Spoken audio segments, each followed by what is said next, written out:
की कामयाबी के लिए बहुत बहुत मुबारकबाद। धन्यवाद। क्या सुनिए सर, आपने खुद ने उम्मीद की थी कि इतना, देखिए लोगों ने पसंद किया अलग बात हो जाती, क्रिटिक ने बड़ा अप्रिशिएट किया आपके सनफ्लावर को, क्या कहना चाहेंगे? क्या उम्मीद थी कि क्रिटिक भी सराहेंगे इतना?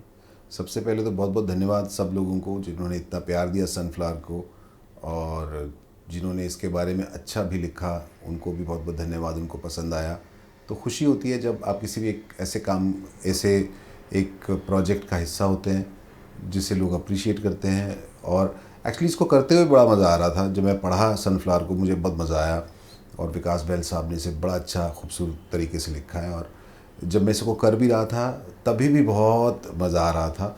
तो आई थिंक वो एक एनर्जी है जो करने में जो मज़ा आता है, तो देखने में भी बहुत बार ऐसा होता है कि मज़ा आता है। तो दिस टाइम इट वर्कड, ये हो गया और अच्छा लग रहा है।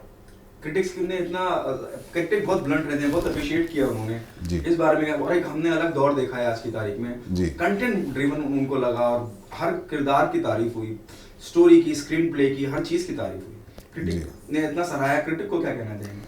सबसे पहले तो उनको थैंक यू कहना चाहूँगा कि उनको अच्छा लगा।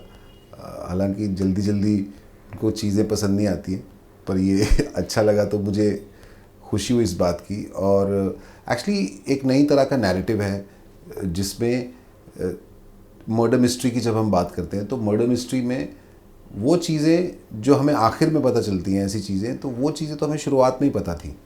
इसका नैरेटिव ऐसा है, तो उसके बाद थ्रिल क्रिएट करना, सस्पेंस क्रिएट करना, ये ऑडियंस के लिए एक देखने में मज़ेदार बात थी।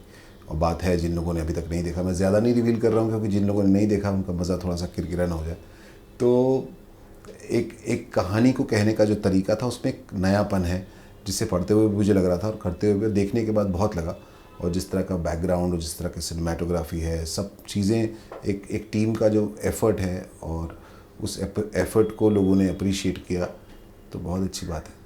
Sir, on what ground you zero down your films? किस बिना पे अपनी फिल्में चुनते हैं? या मैं तांडव से लेकर अब तक की बात करता हूँ, जी तो एक अलग अलग किरदार, आप पिछली इमेज हर दूसरे अपने किरदार से, नेक्स्ट किरदार से, तांडव में कुछ और, इसमें इमेज तोड़ते चले जाते हैं कि बस एक्सप्लोर कर रहे हैं कि अपने आप को। मैं ये एक्चुअली बहुत बार मेकर्स के हाथ में होता है कि वो आपको किस तरह का रोल देते हैं। जैसे मैं एक हास्य कलाकार के रूप में काफ़ी लोगों ने अप्रिशिएट किया, एक्नॉलेज किया, और उसके बाद एक्चुअली ये अली अब्बास ज़फ़र साहब को क्रेडिट जाता है उसका कि उन्होंने सोचा कि मैं इसको नेगेटिव भूमिका में लेके आऊँ या कुछ इस तरह का एक अलग शेड से, तो क्रेडिट उनको जाता है। मुझे तो सिर्फ करना था, और करते हुए लग रहा था कि अप्रिशिएट करेंगे लोग इसको। कहीं ऐसा तो नहीं है कि मैं कुछ मर्डर कर रहा हूँ लोग हंस दे। तो लेकिन ऐसा नहीं हुआ, और उसको लोगों ने उसी तरीके से एक्सेप्ट किया। इसमें भी ये कुछ उससे अलग किरदार है, इसमें इनोसेंस बहुत है इस कैरेक्टर में जो ये निभाया है सोनू का।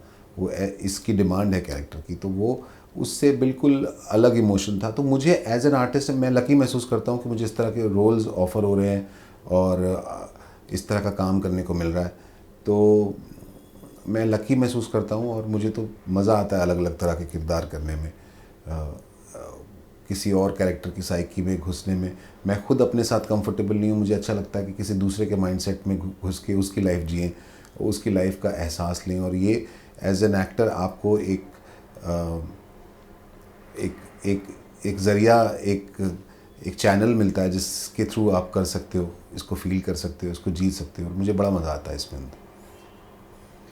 आपने अब तक जितने भी किरदार निभाए हैं, आपका स्क्रीन स्पेस भी कितना भी रहा हो, लेकिन जो भी किरदार आपने निभाए हैं इसलिए आप अपनी मौजूदगी शिद्दत से दर्ज कराते हैं, भले से वहाँ कैनवस कितना बड़ा हो, आर्टिस्ट कितने बड़े हों।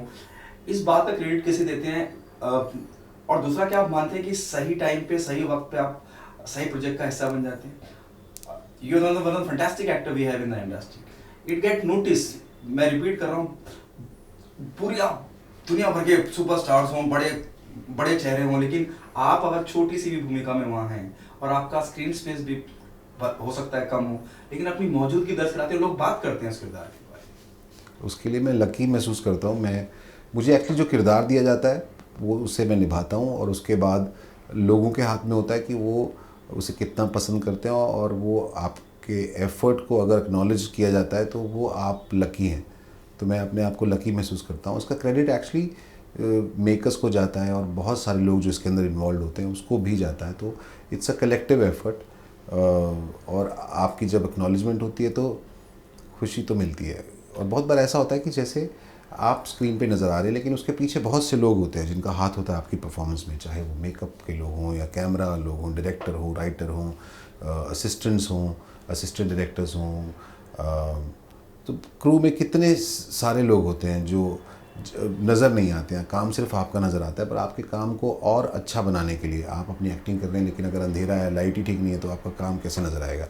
अगर आप के डायलॉग अच्छे नहीं हैं, आप डिलीवर कितना भी अच्छे से कर लो लेकिन लाइन ही अच्छी नहीं लिखी हुई है, कहानी अच्छी नहीं है, तो फिर आप कुछ नहीं कर सकते। तो ये एक कलेक्टिव एफर्ट है जिसके अंदर मेरा काम एक्टिंग करने का और किरदार में विश्वास रख के उसको निभाने का है और वो मैं करता हूँ। और लेकिन उसमें बहुत से लोगों का भी सहयोग होता है।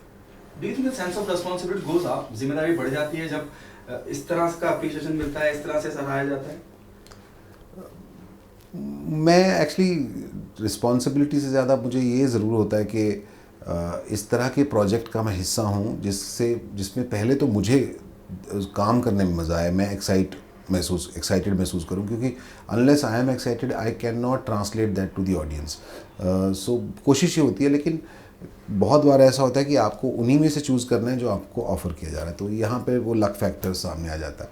लेकिन जो आप चुनते हैं और फिर उसको निभाते हैं, उसमें मज़ा आता है, तो उसकी पॉसिबिलिटी थोड़ी सी ज़्यादा होती है कि शायद वो ऑडियंस के साथ वर्क कर जाए।